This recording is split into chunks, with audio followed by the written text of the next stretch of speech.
bienvenue dans cette vidéo. Je vais expliquer aujourd'hui la technique opératoire de la division. Voilà, je replace la vidéo dans son contexte. Nous sommes le 18 mars 2020.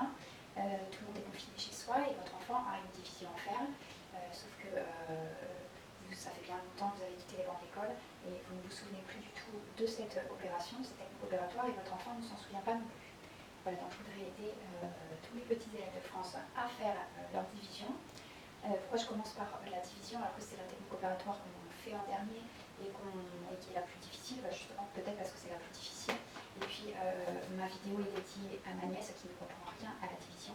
Et je voudrais donc aider ma sœur à lui expliquer. Je vais faire un bref rappel de ce que c'est que la division. La division, c'est l'opération du partage. Donc c'est une situation que les élèves connaissent bien. Et avec la multiplication, c'est l'opération qui permet de traiter un problème en parts égales. Alors qu'est-ce que c'est un problème en parts égales? Eh bien, comme son nom l'indique, c'est un problème avec des parts égales. Alors là, j'ai par exemple 4 assiettes dans lesquelles j'ai le même nombre de pommes. Je suis désolée pour le dessin, je n'ai pas fait les beaux-arts. La multiplication, elle me permet de trouver le tout quand je connais le nombre de parts et la valeur d'une part, c'est-à-dire combien j'ai dans chaque part. Je fais une multiplication pour connaître mon tout. La division, c'est l'opération inverse de la multiplication, c'est-à-dire que je connais mon tout. Et là, il y a deux cas. Soit je connais le nombre de parts et je cherche la valeur d'une part, c'est-à-dire combien j'ai dans chaque part. Je fais une division. Le deuxième cas, je connais toujours mon tout, mais cette fois-ci, je connais la valeur d'une part et je veux savoir le nombre de parts que je peux faire. Je fais encore une division. Je vais partir d'un petit problème simple. On va dire que Laetitia a 76 bonbons. Elle veut partager en 3. Voilà. Elle a 76 bonbons. Elle veut les partager en 3, donc elle connaît le nombre de parts. Elle cherche la valeur d'une part. La division, elle se présente comme ceci. Vous avez là l'ensemble à partager, donc ce qu'on appelle le dividende. Je le place comme dans un tableau de numération, c'est-à-dire que je vais mettre toutes les dizaines sous les dizaines, toutes les unités sous les unités. À droite de la ligne verticale, c'est le diviseur.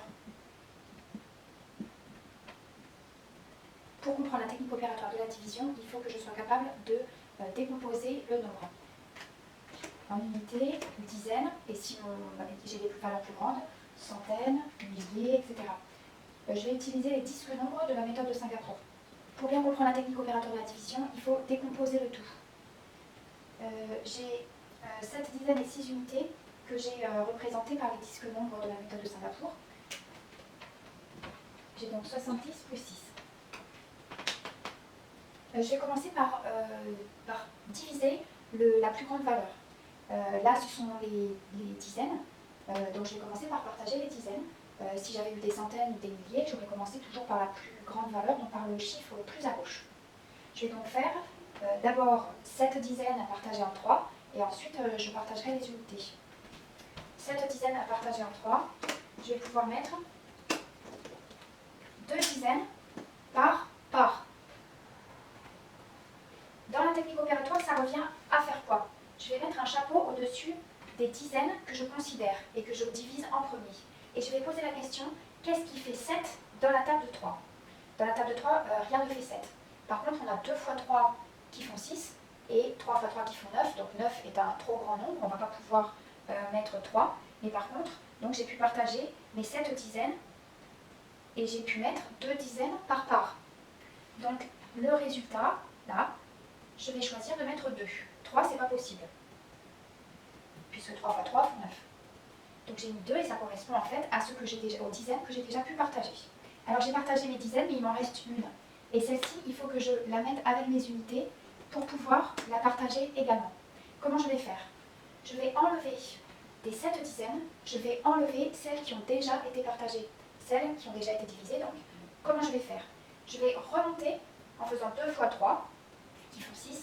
Ces 6-là, ce sont les dizaines que j'ai déjà partagées. Je vais les mettre sous mes dizaines, sous mon 7, et je vais faire une soustraction. Là, on est ici. Je fais 7 moins 6, ça fait 1. Et ce 1-là, c'est cette dizaine que je n'ai pas encore pu diviser. Voilà, j'ai transformé ma dizaine en 10 unités que je vais ajouter aux 6 unités qui me restent à partager pour que ça fasse 16 donc. Ces 16 unités, je vais les diviser à nouveau en 3. Je vais recommencer la procédure depuis le début. Je vais considérer cette fois-ci 16 et non pas un tout seul. D'abord parce que 1 c'est plus petit que 3. Et ensuite on a vu que cette dizaine, on ne pouvait pas la partager si elle était toute seule. On est obligé de la mettre avec les unités. Donc ma question, je vais reposer la même question. Qu'est-ce qui fait 16 dans la table de 3? Concrètement, ça revient à quoi?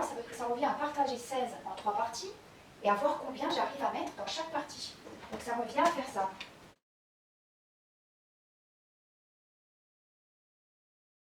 Qu'est-ce qui fait 16 dans la table de 3? 5 fois 3 ça fait 15, ça passe dans 16. 6 fois 3 ça fait 18, ça ne peut plus passer. Donc on va mettre 5 au quotient, à droite. Résultat à droite. Ensuite, je vais faire exactement la même procédure que tout à l'heure. Je vais reprendre les unités que j'ai pu partager. Je vais faire donc 5 fois 3, ça fait 15. Ces 15, je les mets sous les 16 que j'ai essayé de partager. Il ne me reste plus qu'à savoir lire le résultat de ma division. Le résultat de la division, c'est-à-dire le quotient, il se trouve ici. Mais qu'est-ce que ça veut dire? C'est la réponse à ma question. Et ma question c'était combien je vais pouvoir mettre dans chaque part, sachant que j'avais 76 bonbons et que je voulais les partager en 3 personnes. Alors Laetitia, tu viens de partager 76 bonbons entre 3 camarades. Et qu'est-ce qui te reste? Eh bien ton reste, tu peux le lire ici. Il te reste un bonbon que je te conseille de garder pour toi. Ne pensez pas que la division soit plus difficile avec des plus grands nombres. Cette fois-ci, je vais partager 615 billes en faisant des sachets de 5 billes. Je connais le toit partagé et puis je connais la valeur d'une part. Ma part, c'est le sachet de billes. Il y aura 5 billes dans chaque sachet. Et là, cette fois-ci, ma question, c'est combien je vais pouvoir faire de sachets. Donc, je cherche le nombre de parts.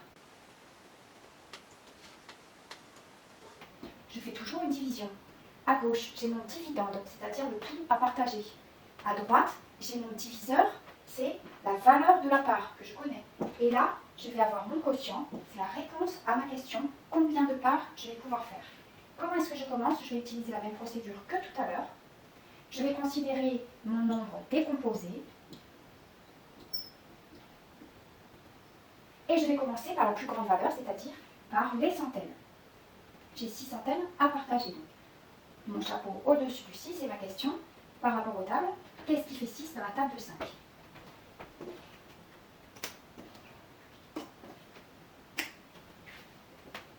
Une fois 5, ça fait 5, et 2 fois 5, ça fait 10.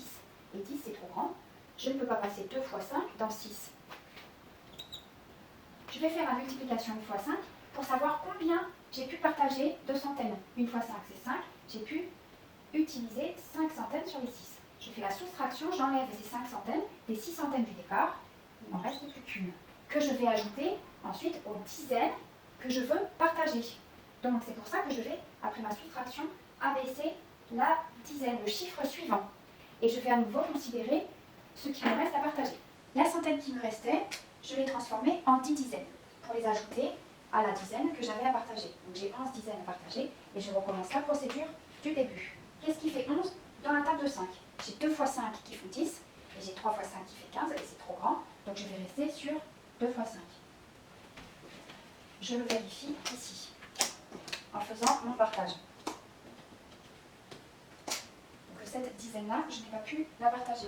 2 fois 5, 10, que je mets sous les 11 que j'avais à partager. Donc je les enlève aux 11 et il me reste une dizaine que je n'ai pas pu partager et que je vais ajouter aux 5 unités qui me restent à partager. C'est pourquoi j'abaisse, on dit que j'abaisse le chiffre suivant. La dizaine qui me restait, je vais transformer en 10 unités pour pouvoir les partager. Donc qu'est-ce qui fait 15 dans la table de 5? C'est facile, là, c'est 3 qui fait 15. Je peux le vérifier là.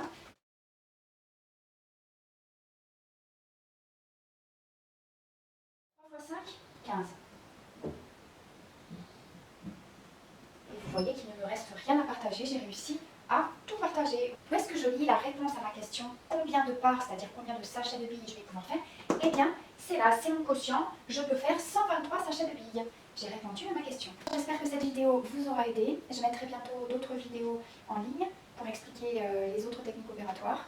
Je vous souhaite un bon confinement et une bonne santé.